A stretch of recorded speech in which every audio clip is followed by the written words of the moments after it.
I've got to speak to you. Let's understand each other. I'm tired of your phone calls. I've got nothing to say. Please, there are some things we've got to discuss. How is my wife? She wrote to you. She explained that... Oh, yes. Divorce. Yes. Well, the law's changed now. She can get a divorce anywhere after 5 years. I know, but we can establish that the marriage is broken down already. Please, be reasonable. After 5 years, I can't stop you. In the meantime, you can go to hell. But we don't want to wait 5 years. We want to get married soon. Why? Oh, children, is that it? Well, they've got one little bastard already. 1 or 2 more to be going on with won't notice much. For God's sake, man. All right, so you couldn't father any children of your own. I'm sorry about that. I'm sorry about everything. Oh, get out of my way!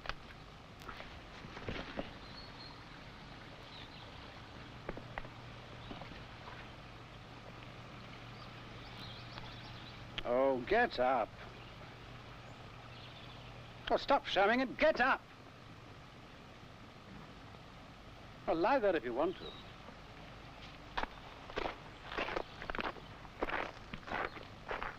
You're not hurt.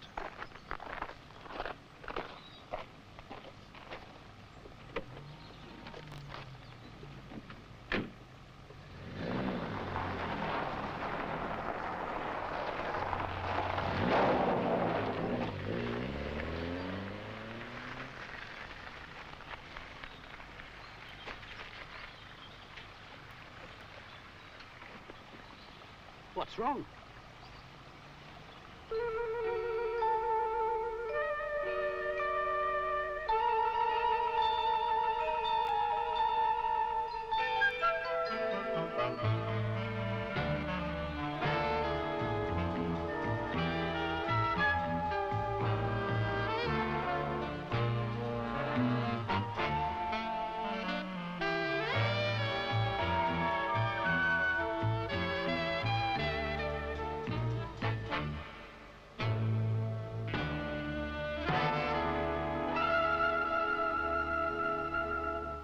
So then I dialed 999.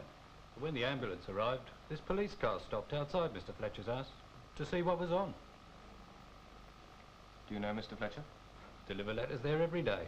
Mr. Harold Fletcher. Go on. Well, Mr. Fletcher drove past me. And when I went into the garden, there he was, lying there. This fella. Dr. Harding, good morning, sir. We've got a man found dead, no apparent cause of death. Yes, if he was, sir. Driving license on the body. Not been confirmed yet, but we believe his name is Michael Jackson. Michael Jackson, sir. His address? Why, do you know the man, Doctor? Was Mrs. Fletcher there this morning? Well, I took it they were still away. They? Her and the baby. Always used to see the pram in the front garden. Until when? Oh, about 3 or 4 weeks ago, I suppose. Do you know where she might have gone? No.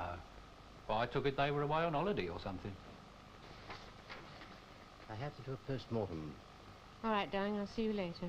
A post-mortem on a man called Michael Jackson. Not the same Michael Jackson. From the address, I should say so. I've told Fleming, of course. Why? How? What happened? I don't know. Yes, all right, I'll hold on.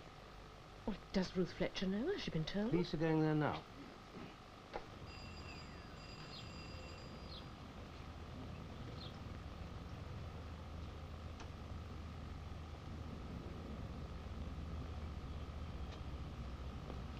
Does Mr. Michael Jackson live here?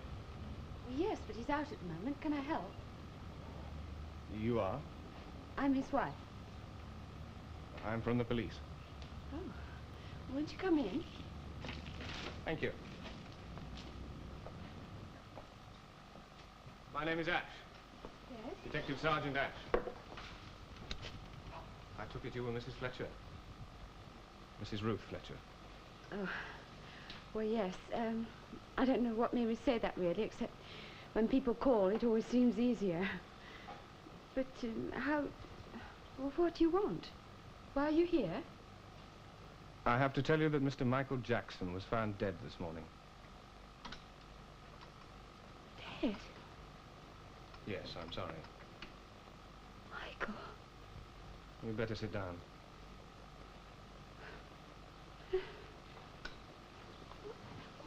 What happened? Was it an accident? We don't know what happened yet. Oh, Sergeant, would you excuse me a moment? Would you mind waiting? I won't be long. Of course, Mrs. Fletcher, could you tell me where we can contact your husband, please? Harry? Well, what's Harry got to do with it? We'd like to speak to him, that's all. Where does he work? You say you noticed the two men together? That's right. I saw them talking in his front garden. Mr. Fletcher's place. And what happened next? Oh, I don't know. I was delivering another lot of letters. The next thing I saw was Mr. Fletcher driving off. Did he speak to you? I don't think he even saw me. You know, the old postman. He's invisible, isn't he? Then? Well, then I cycled up the drive, and there he was. This fella, lying on the ground. Oh, I see. No, never mind, thank you. Better now. Yes, thank you.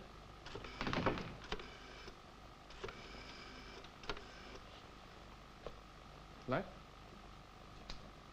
Thank you. Ash. Inspector Fleming's office. Oh, well, we better take a message for him. Make sure that he gets it. Mr. Fletcher is a sales manager at Franklin's. He went to the office this morning, and then he went out. They don't know where. He may go for lunch at the Mandrake restaurant. Otherwise, he can be found at his office again around about 4. About 4. All right?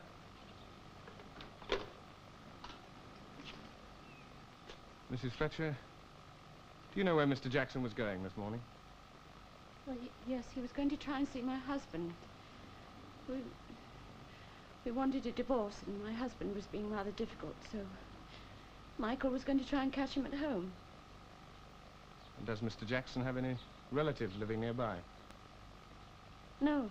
No, he was an only child. Both his parents are dead. No, there are no relatives. Except for his son. I see. The baby's... Not my husband's. Michael's. Mrs. Fletcher, I'm afraid we need someone who can formally identify the body. Yes. Do you have anybody you can leave the baby with? Well, yes, there's a neighbour. She's been very kind. Michael and I'd both like to phone. Thank you, and after that I shall need to take a statement from you. Oh. Further. Bit more. That's about it. They're standing this far apart? I think so. Could you see if either man was carrying anything? No. Except for Mr. Fletcher's umbrella, of course. He always carried a rolled umbrella. Nothing else? No. External examination, head. No cuts, abrasions. No sign of any injury indicating a fall or any other kind of injury. Face again. No visible injuries. Throat and neck. No sign of pressure.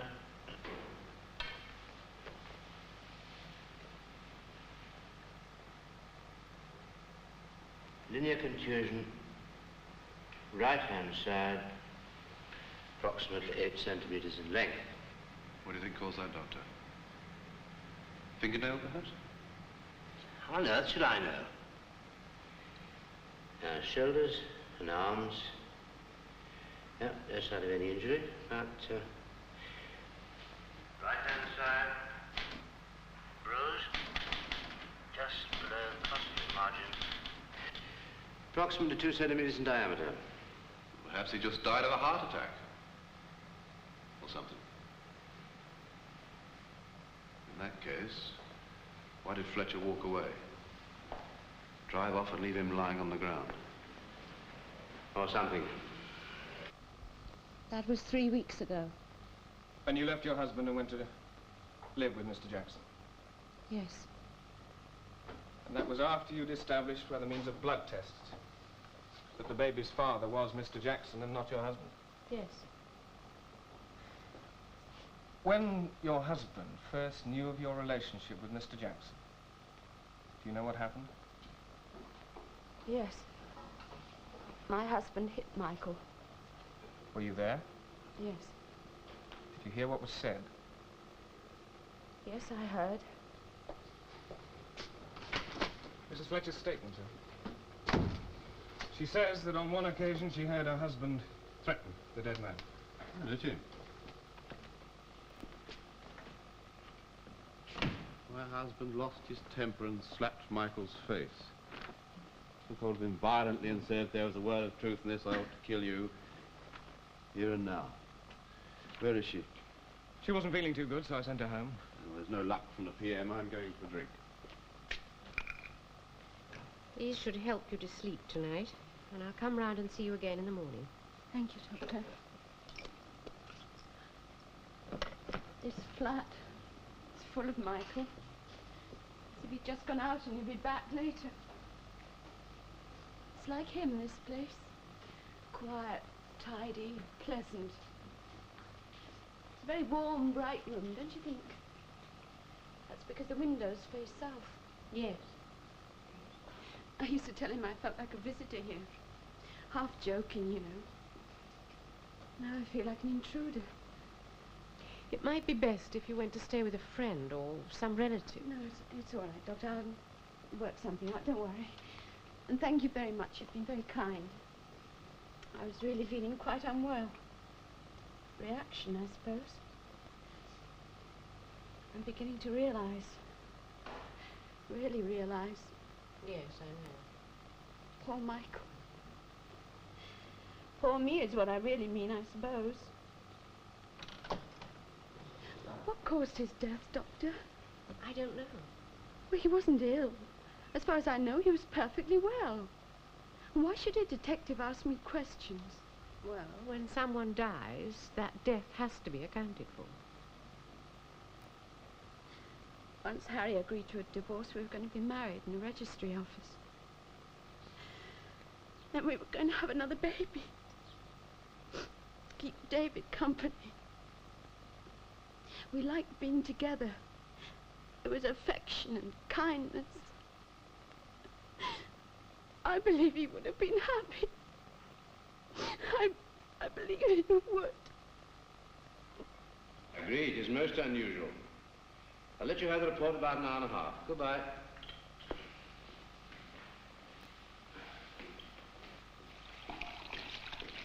Well, all that done? Yes, it's all ready for you to sign. Well, if you don't mind putting off your lunch, we'll be glad if you will get a copy down to the coroner's office straight away, and also a copy to Inspector Fleming.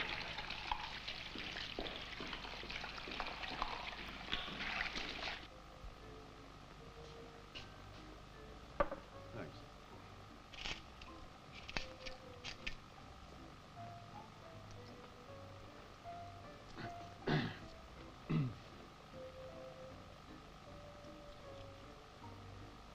Thank you.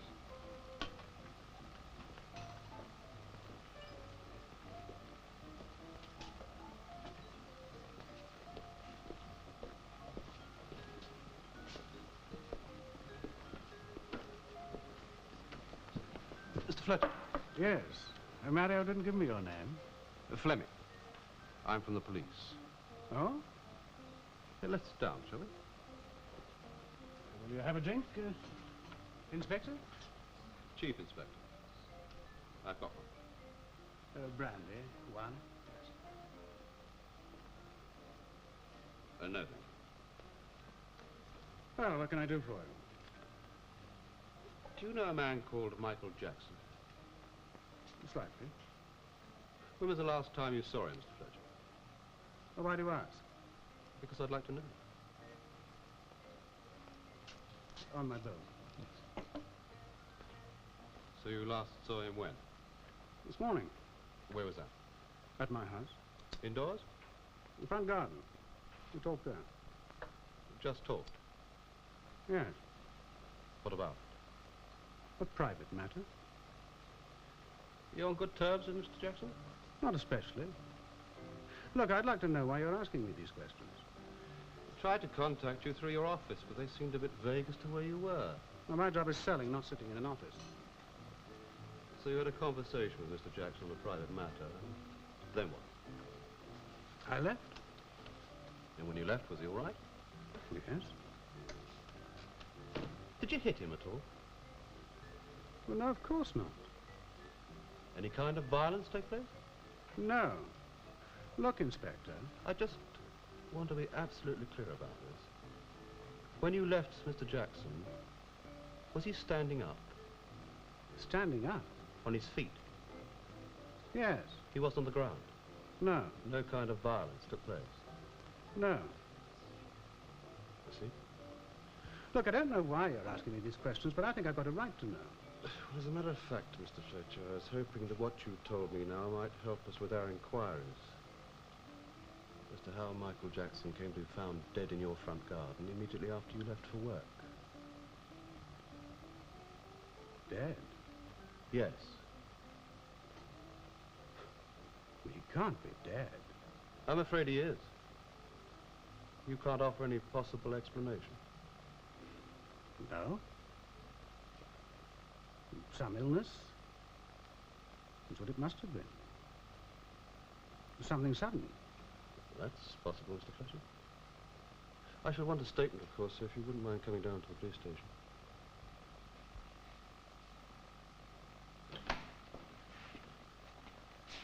Oh, hello, Doctor. Dr. Hardy, this is Mr. Fletcher. Yes, we have met. Oh, good afternoon. Well, if you've finished with me now, Inspector. If you wouldn't mind waiting a few more minutes, Mr. Fletcher, while I check your statement. Frank, would you show Mr. Fletcher to the interview room, please? Thank you. This way, sir. I did inform you that I have been consulted professionally by Mr. Fletcher. Yes, I know, sir, but he hasn't mentioned it, and neither have I yet. Yet? I haven't quite finished with him, Doctor. Depends on your report, mostly. Well, you'll have it within the hour. See, according to his statement, when he left Jackson, he was alive, well, and standing on his own 2 feet. I see. Whereas, according to our information, he left a man who was already dead or dying. Dead, in my opinion. Now, what caused his death, Doctor? You remember that slight abrasion on the side of the neck? Yes. But in my opinion, whatever caused that abrasion brought pressure to bear on the vagus nerve, which is just about there. And that was sufficient to kill him? It's sufficient to cause the death of any man. Any man? There's no suggestion of any weird illness or condition? No. Well, how do you suppose it happened, Doctor? Hands around the throat in an attempt to throttle Jackson? No indication of that. Well, Fletcher denies striking Jackson. Ah. I suppose he did hit him with something. Something that might have caused that abrasion. Did I do it? Yes. Yeah, possibly. Was he carrying anything that might have served as a weapon? A rolled umbrella apparently always carries one. Couldn't a metal ferrule from an umbrella? Conceivably. Well, suppose you were to submit it to laboratory examination, this umbrella. Could you find any traces of skin or anything? Well, nothing's impossible. I should regard it as most unlikely. And if he taps his umbrella on the street as he walks along... Well, it may not be necessary. What about this bruise on the side that was caused by kicking, would you say? Well, it's possible, but it's quite irrelevant in this case. Because to find a bruise at post-mortem means it must have been caused some time before death. Sorry to keep you waiting, Mr. Fletcher. I must say, Inspector, I do have work to do. There are certain ambiguities in your statement I'd like to clear up by means of further questions. Ambiguities? What ambiguities? I must now also warn you that I have reason to believe that you caused Michael Jackson's death. You're not obliged to say anything unless you wish to do so. Whatever you say may be put into writing and given in evidence. I don't know what you're talking about. I didn't cause his death. You said in your statement that when you left Michael Jackson, he was alive and unhurt. Well, he was. We have reason to believe that when you left him, he was dead and on the ground. No. Do you deny that you struck Jackson? Yes. Did you quarrel with Jackson? No. Your wife had left you and gone to live with Jackson. That was shortly after you found out that her child was not yours, but Jackson's. Jackson had come to see you to ask you to divorce your wife. I ask you again, did you quarrel with Jackson? Oh, for God's sake, you wouldn't expect me to be friendly with Did you strike Jackson? No. Then why was he on the ground? I don't know. Did he just fall? Yes. That's how it was. He just sort of collapsed. But you walked away from him. I thought he was shamming. Shamming what? I don't know. But you left him. You didn't stop to see if he needed any help. If there was anything you could do. Well, I told you I thought he was pretending. Did you kick him as he lay on the ground? No. There was a bruise on the body, on the lower ribs. How do you suppose he got that? Well, I may have shoved him with the toe of my shoe to try and make him get up. All right, so now we know that you quarreled with Jackson, that he fell to the ground, that you kicked him as he lay on the ground, and then you left. Now, why did he fall to the ground? I swear to God, I didn't touch him. No, perhaps you didn't touch him, but did you strike him with anything? Your umbrella, for instance? No. There was an abrasion on Jackson's neck. I think that was caused by the metal ferrule of this umbrella. I think you lost your temper with Jackson, lashed out, and the tip of the umbrella caught him on the neck. We can submit this umbrella to forensic examination if you like. If you persist in denying that you struck him, we'll see what we can find on this umbrella in the labs. Sergeant, give this to Dr. Hardy for forensic examination. No, it's all right. Do you admit now that you did strike Jackson? I didn't mean to hurt him. Do you wish to make a fresh statement? Yes.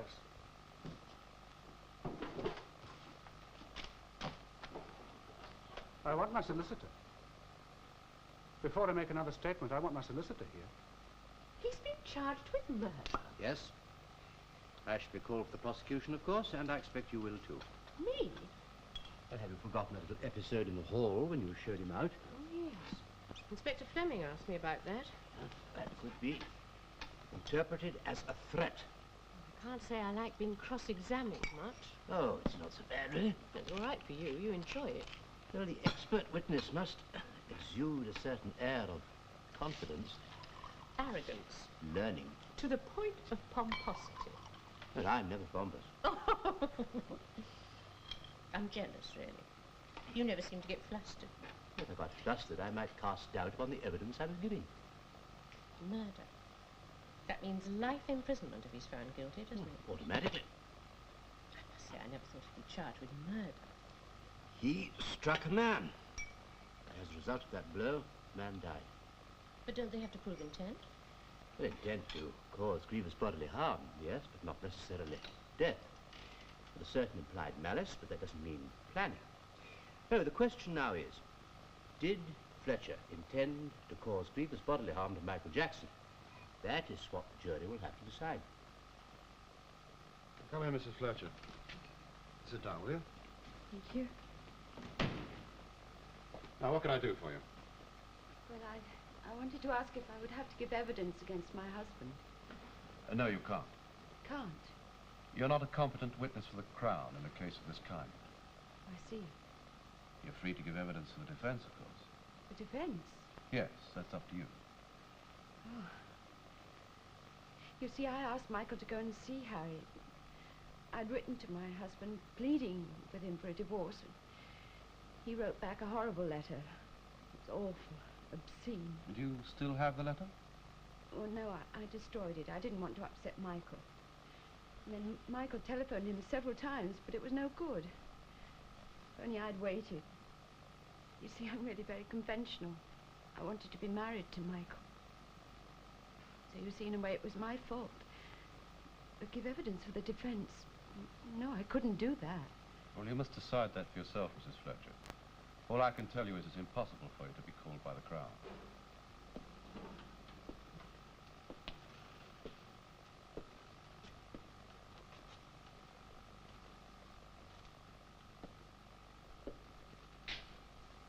What are the chances? Oh, from the excellent brief which Mr. Fisher has prepared, I don't think we need be unduly pessimistic.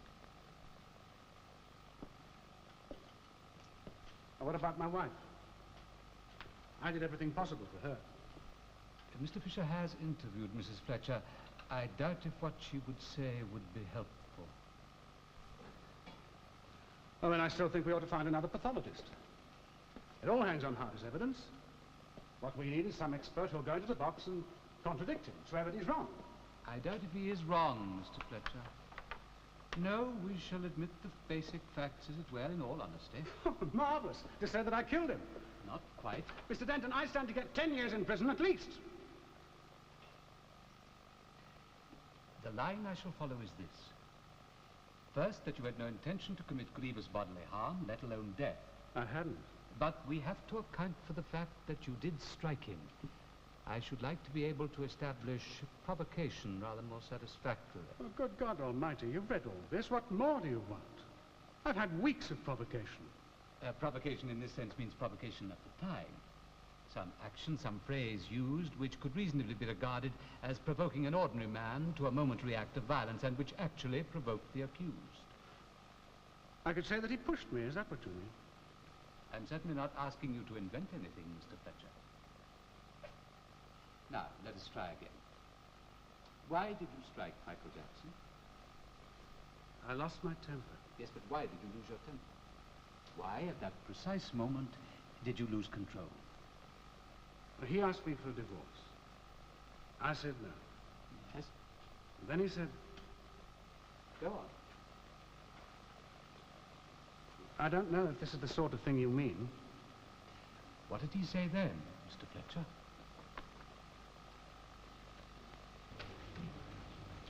This statement is true. I have made it of my own free will, dated and signed Harold Fletcher. Were you present when the accused made those two statements you have read to the court? I was, sir. Also present when the second statement was made was his solicitor. Chief Inspector, does the main point of difference between the two statements concern the nature of the quarrel which took place?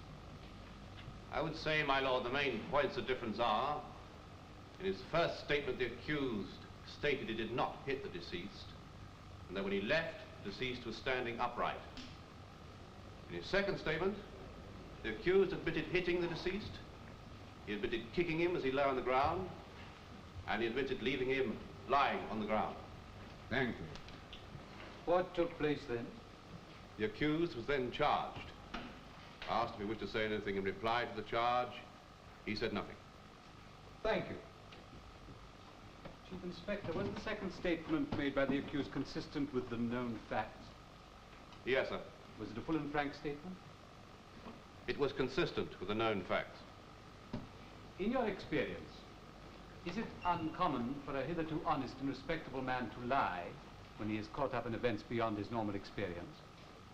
It does happen. And is it not so that a man in this position reacts instinctively rather than rationally? That depends. Who's next? I am. Suppose you're very busy today. You'll be leaving then, will you? Would you like me to stay in court while you're giving your evidence? Would you mind? Not at all. You know, sometimes you really are a nice, thoughtful man. Oh, it's no trouble. I'd intended to stay in court anyway for this trial. Professor Hardy, to simplify matters for the jury, will you explain what you mean when you refer to the consequences of pressure on the carotid body? Yeah. The carotid body, or plexus, is a circumscribed network of vital nerves, including the vagus nerve, on both sides of the neck. Would this be of any assistance? Would your lordship care to look at this drawing? I should.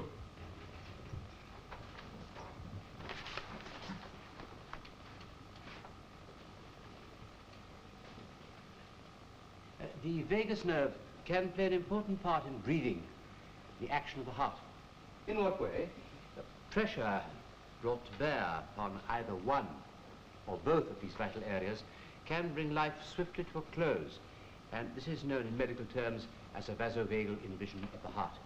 Did you find any evidence of impact which might have caused this pressure on the carotid body?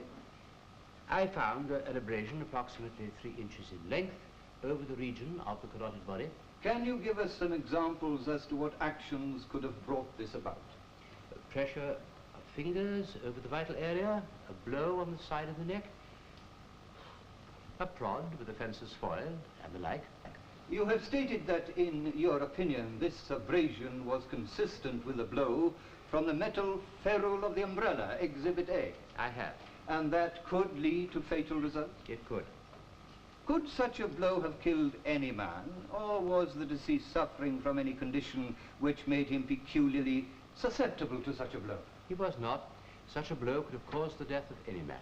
Professor Hardy, what, in your view, was responsible for the death of the deceased?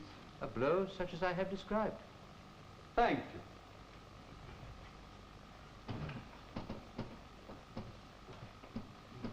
Professor Hardy, I am credibly informed that you are a pathologist of wide experience. I am led to believe so.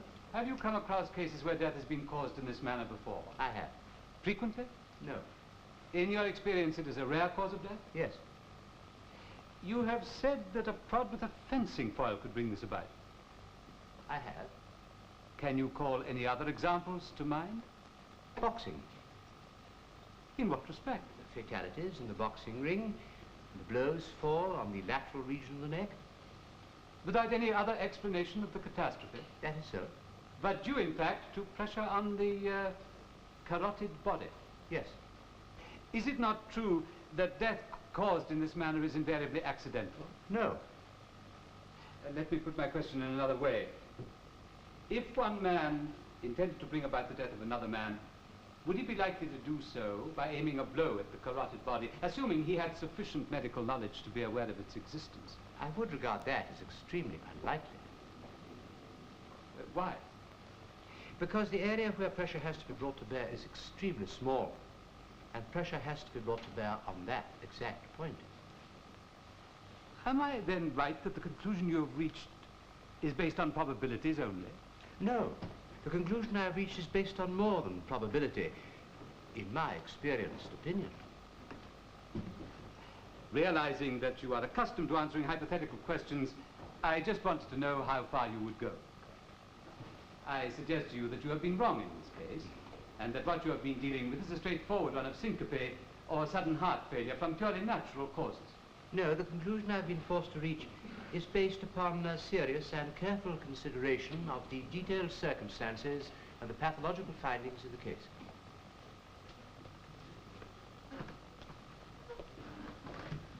Hardy's doing a grand job. Is he? Have the sport page. Who were the parties concerned in these blood tests? Michael Jackson, the deceased, Mrs. Ruth Fletcher, and Mrs. Fletcher's baby, David. And what was the result of those tests? That Michael Jackson could be the father of the child. Subsequently, did Mr. Fletcher consent to a blood test? Yes. And what was the result of that test? That Mr. Fletcher could not be the father of the baby. Was Mr. Fletcher informed of this result in your presence? Yes. Did the accused say anything subsequent to this occasion which you recall in particular? Yes. Where was that? In my hall. I was showing him out. And what did he say? Well, he had become very angry, and I was trying to calm him down. Yes, but what did he say, Doctor? I'll kill him before I let him get away with this. Thank you, Doctor. Dr. Hardy, during this interview at which you were present, how did the accused receive the news that he was not the father of the child? What was his manner? He was very upset, first of all. He found it hard to believe. Why did he find it hard to believe? I am not well acquainted with the accused, and he is not one of my patients. You were present when the accused was told he was not the father of the child. You observed his behavior. Was he deeply distressed? Yes. To the point of actually issuing a threat? Yes. Did you report this threat to the police? No. Why not?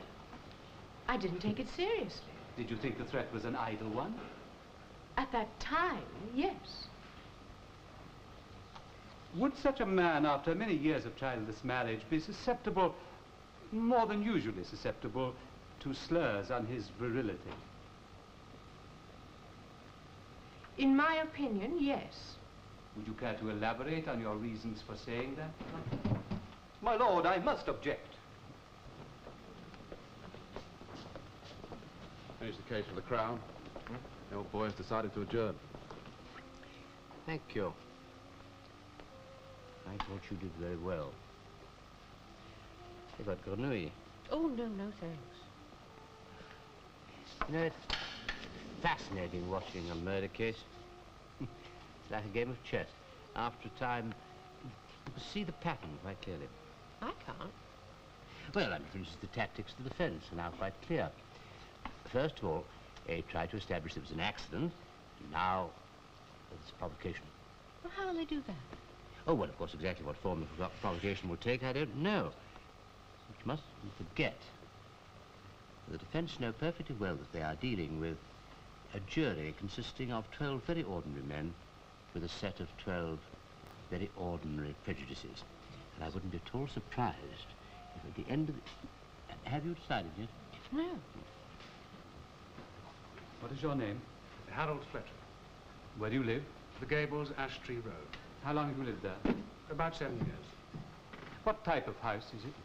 Detached, 4 bedrooms, dining room, sitting room, in about a quarter of an acre. Who chose the house? My wife. We looked at several, but it was the one she liked best. Was your marriage a happy one? I thought so. We had our ups and downs, but everybody does. Did you ever suspect your wife of associating with another man? No, never. I trusted her implicitly. Did you give your wife an allowance? I paid in a fixed sum every month so that she could buy clothes, perfume, makeup, anything she wanted. Without having to ask? That was the idea. How long have you been married? 15 years. When did you first meet the deceased Michael Jackson? About 2.5 years ago. In what circumstances? Well, he came to sell me some insurance. I told him I wasn't interested, but he persisted. In the end, I had to ask him to stop being a nuisance. When he called at your house, were you always present? No. I realize now that his calls were really an excuse to see my wife. Did you subsequently discover the nature of the relationship between the deceased and your wife? Yes. What was that relationship? My lord, I must object. My learned friend's questions bears no relation to the alleged murder. My lord, I am entitled to establish the relationships between the principals in this matter. You may continue, Mr. Denton. I was afraid of this. Mr. Fletcher? A sexual relationship. They were committing adultery. Who told you this? They did. The deceased and my wife. Not then. A few weeks ago. Do you know when the adultery between the deceased and your wife began? Well, they told me it had been going on for just over 2 years. Just over 2 years. Did you go away on holiday 2 years ago? Yes. Where did you go and with whom? To Greece, with my wife. Were you happy together? Seemed so to me. I did notice she wrote a lot of letters. I thought they were to friends of hers. I realized later that they were really love letters to Michael Jackson. Did your wife continue to reside under your roof while committing adultery with the deceased? For just over 2 years, until she finally left, yes. Did you continue to have relations with her during that time? Yes, regularly.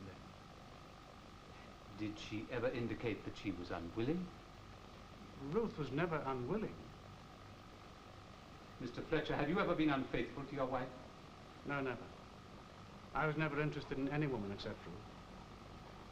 Where was your wife's baby born? Redlands nursing home. That is a private nursing home? Yes. Cost the earth. Who paid the bill? I did. I thought it was my child. Did your wife ever indicate that the child might, after all, not be yours? No, never. Did you want a child? Very much. What was your attitude when the child was born? I was very pleased. This was before you discovered that the child was not yours? Yes. When your wife left you and went to live with the deceased, did you want a divorce? No. Why not? I hoped she'd come back to me in due course. What about the child? I'd have taken him as well. True, he wouldn't. He wouldn't do that. We have heard of the threats made against Michael Jackson. Did you mean those threats? Not literally, no. What were your feelings towards him? I didn't much like him. Mr. Fletcher, you must be absolutely honest with the court. Did your feelings go further than that? Yes. I hated him. He took my wife. The child I thought was mine. Yes, I did. Hate him. Did you intend to kill him? No. Did you intend to cause him grievous bodily harm? No. Yet you did strike him. Yes. With what? My umbrella. Tell the court how that came about. Well, he came to ask me to agree to a divorce, but I refused. He persisted, so I asked him to go. He kept on arguing. I lost my temper and sort of slashed at him with my umbrella. And he fell to the ground. But I realize now what had happened, but at the time I thought he was shamming. I shoved him with the toe of my shoe to try and make him get up, but he wouldn't. So I left him. What made you lose your temper? Something he said. What was that? Tell the court, please. Well, when I refused to agree to a divorce, he said, for God's sake, man, just because you're impotent doesn't mean everybody else is. If she's no use to you, let her go. Provocation. It's provocation. Were those the exact words used? Yes. At what stage did you lose your temper? When he said that. When the deceased said, repeat the words, please. For God's sake, man, just because you're impotent doesn't mean everybody else is. If she's no use to you, let her go. That's not true. Michael would never say a thing like that. It wasn't in him. Were you there when Denton helped Fletcher carve his wife up in such small pieces? Well, part of the time, it's all male jury. Yes. She seemed to me to be a nice woman. Yeah, she probably is. How'd you like a tart like that for a wife? That's what he was saying then. Whether she's a nice woman or not, it won't stop it being said again, I'll bet. You'd better sit down. It wasn't like that. It wasn't like that at all. They made it so. I love Michael. I know. It's all lies. It wasn't like the truth at all. I think it would be best if you went home. No. No, I'm all right now. I'm going back. I really don't think you should. I may as well hear the rest. It can't be any worse.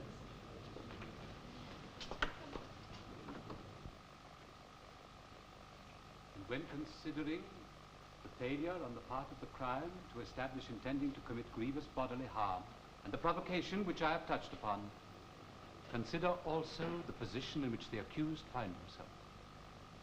Married for 15 years, he had always provided for his wife in every way.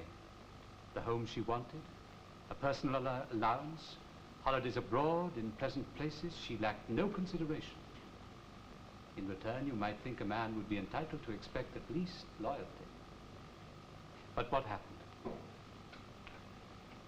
His wife became attracted to an insurance salesman who had insinuated himself into their home and committed adultery with this man regularly over 2 years while yet enjoying the benefits which her husband faithfully provided.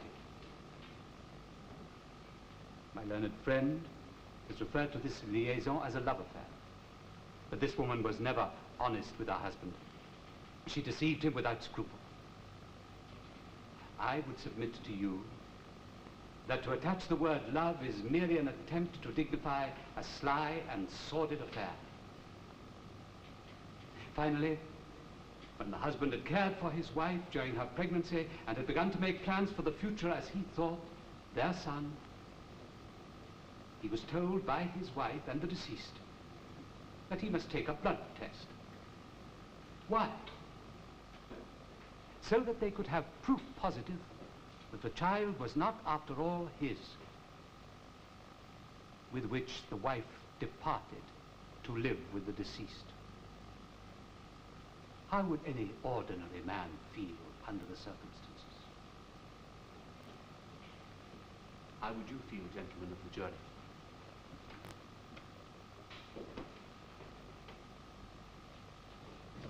Oh, there you are. Congratulations. And you too. You too. Yes, indeed. Now, where are you next? Bristol, a fraud case, horribly complicated. How about you? Rather an interesting libel. Damages should be enormous. Pity you're not in the percentage. Yes, yes. Yes. Right, let's go do some work then, shall we? What a waste of time.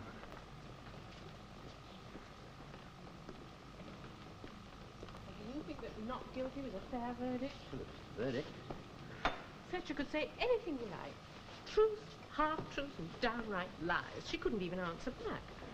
I always thought that a wife wasn't compelled to give evidence against her husband, but that she could if she wanted to. In certain cases, yes. Certain crimes, but in the case of murder, She's definitely not allowed to give evidence against her husband. So someone can say anything at all against her, as Fletcher did, and she can't disprove it. Well, some authorities do think that the law needs reform in this matter. Oh, I should think so. One distinguished barrister of my acquaintance has gone so far as to say that in his opinion...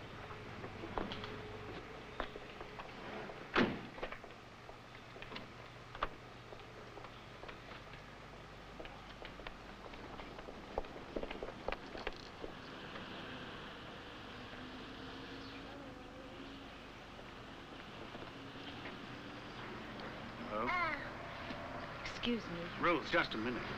I'm in a hurry. I have to take baby to the nursery and get to work. Are you working now? Yes? I wanted to get in touch with you after the trial. And somehow I couldn't. There was no other way, Ruth. They were going to take 10 years of my life. You took quite a lot away from me, Harry. Excuse me.